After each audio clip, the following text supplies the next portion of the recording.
Hello students, today we are going to discuss the topic from the chapter soil. Till now we have discussed the importance of soil in our life and how a soil is being produced. We also studied about the soil profile. In this video we'll be studying about the various type of soil and about the properties according to which a soil is determined. So, as I told you while teaching the formation of soil, that due to weathering the soil is formed, and according to the rock from which the soil is formed, it has its varied or its different characteristics.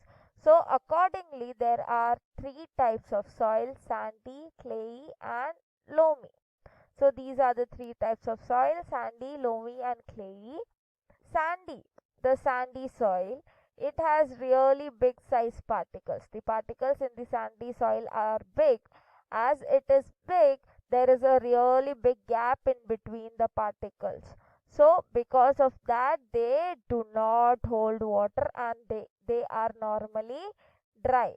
So the sandy soil is normally dry as the particles in the sandy soil are big and the space between the particles are large. The next you can see here is the loamy soil. The particle size of loamy soil is also the same, is bigger than clay soil, but it is smaller than loamy soil, so sandy soil.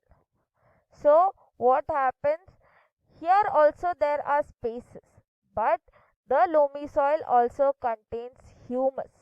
Because of humus, it has a really good water holding capacity, means it can hold water for a longer period of time. So what is the humus? The part of soil which contains the dead remains of plants and animals. It is the really nutritious part of the soil. As this soil contains humus, it is best soil for growing the plants. Now the clay soil. Here the particles are smaller than the other two, and the space between them is also less. So because of that, they can hold more water, and as they can hold more water, they are normally wet. So here we studied about three types of soil: sandy, loamy, and clayey, from which the sandy is the dry soil, clay is the wet soil, and the loamy soil consists of humus, which is really nutritious for the growth of plants. Now let's determine, or let's see some of the properties according to which the soil is classified.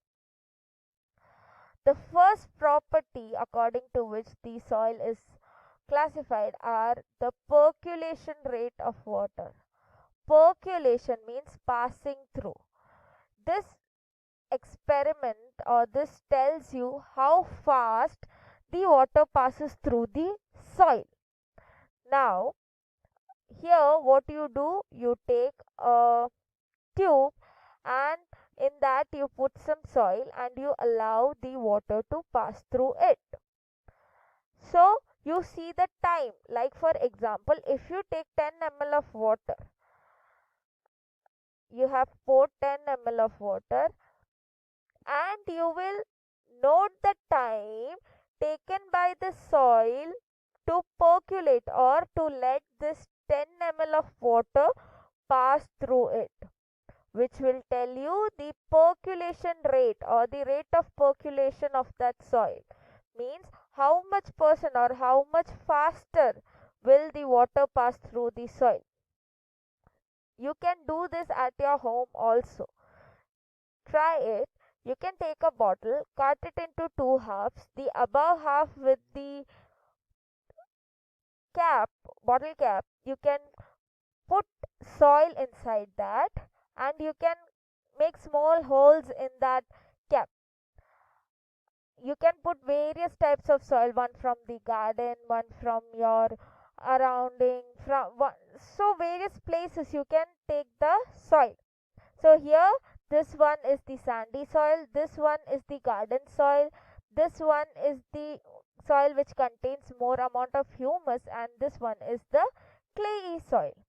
So first you will collect this soil, you will put it in this way.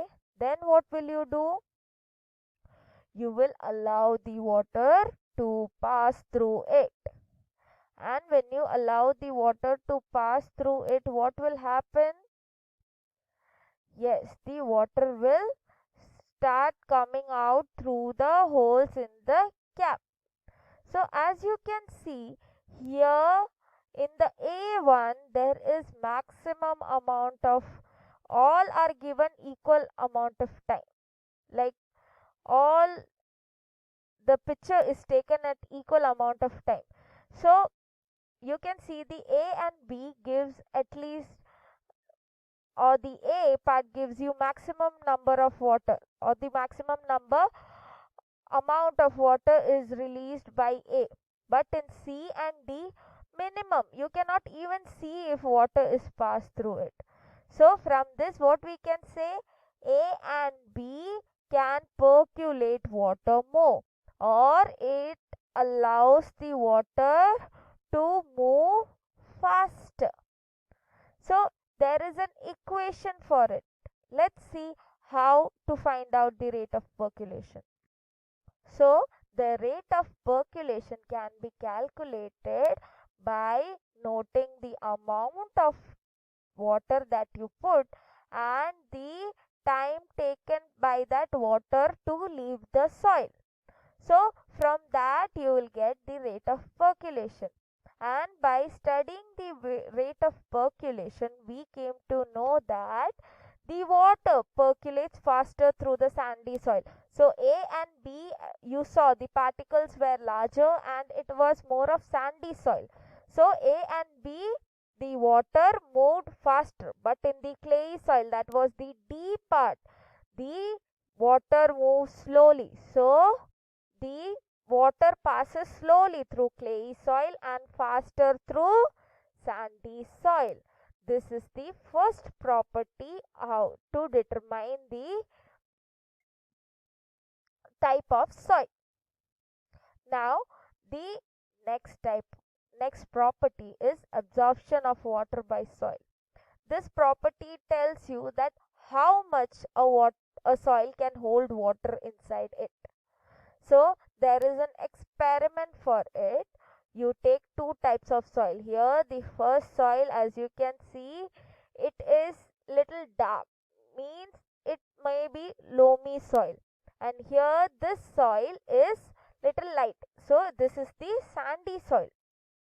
So what we are doing, we are putting the two soils in a funnel which is having a filter paper. This white part or this white paper is known as filter paper. And what you are doing after that? Yes, you are passing water, or you are pouring water into that funnel, and you are allowing it to settle. After some times, what do you observe? Yes, the water comes down and the A1, it is 20, it has released or it has given out only 20 ml, and the B1 has given around 25 ml. So what does it tells you? That the B or the sandy soil cannot hold water for a longer time, while A can hold water or the moisture for the longer time. So let's see how to calculate this, the percentage of moisture in the soil, or water capacity, water holding capacity of the soil. So how do you find the percentage? Percentage is equal to U minus V upon X into 100. where U means the initial volume of water taken or the water poured inside the soil. So the water poured, suppose you have taken 100 ml of water, that would be U. And V is the final water that you get inside the speaker. Suppose you get 50 ml of water, so that would be V. Divided by X. X would be, yes, the weight of soil. Whatever is the weight of soil, you will write it over here, and that you will multiply into 100 to know the percentage of water absorbed. So this is how you find the percentage of water absorbed by the soil. So from that you can know that the clayey soil absorbs most water, and the sandy soil, as you could see, the both of the soil, the sandy soil absorbed the least water. It allowed the water to pass through easily. But the clayey soil, what did it do? It absorbed the water. So the clayey soil absorbs most water and the sandy soil absorbs the least water. So these are some of the properties of the soil. Now the last property that we are going to study is the moisture in the soil. It means how much moisture is present in the soil. So what will you do first? First you will measure the soil. Whatever the soil is, you will take a little amount of the soil and measure it. Then what will you do? You will keep it in an oven or you will heat it. Here we are keeping it in an oven at a given temperature. So when you keep it in an oven, what will happen? The water inside the soil will get absorbed, and after a certain period of time, when you take it out from the oven and measure it again, the value would be different, or you say it would be lesser than this. Why? Because the water inside the soil is being absorbed or it's been removed, because of which the weight is reduced. So from that, the moisture or the difference in the weight, we can say how much moisture is there in the soil. So from that we came to know that the clay soil contains most moisture and the sandy soil contains the least moisture. So here we studied about the three properties of the soil, how they are determined by the percolation rate, moisture in the soil, and by the amount of water absorbed by the soil. Now, according to the soil characteristics, each plant also requires different property on which they can grow. Every plant cannot grow in the same type of soil. You might have observed that some plants require a certain pattern of soil, otherwise they will not grow. That's why only in some parts, like for in south, only grains like rice are grown. Why? There the soil is suitable for growing rice, but towards the north wheat is grown. Why? Because here the soil or the soil is suitable for the growth of the wheat. So let's see which plants grows on which type of soil. So for in the clayey and loamy soil, wheat and pulses grow. So we can say the north side normally have the clayey and the loamy soil. Now we can see the clay soil is also suitable for growing paddy. Sandy and loamy soil are suitable for growing cotton.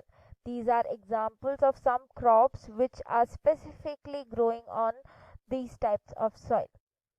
So till now we studied about the various types of soil, the properties of soil, and the various soils on which the plants grow.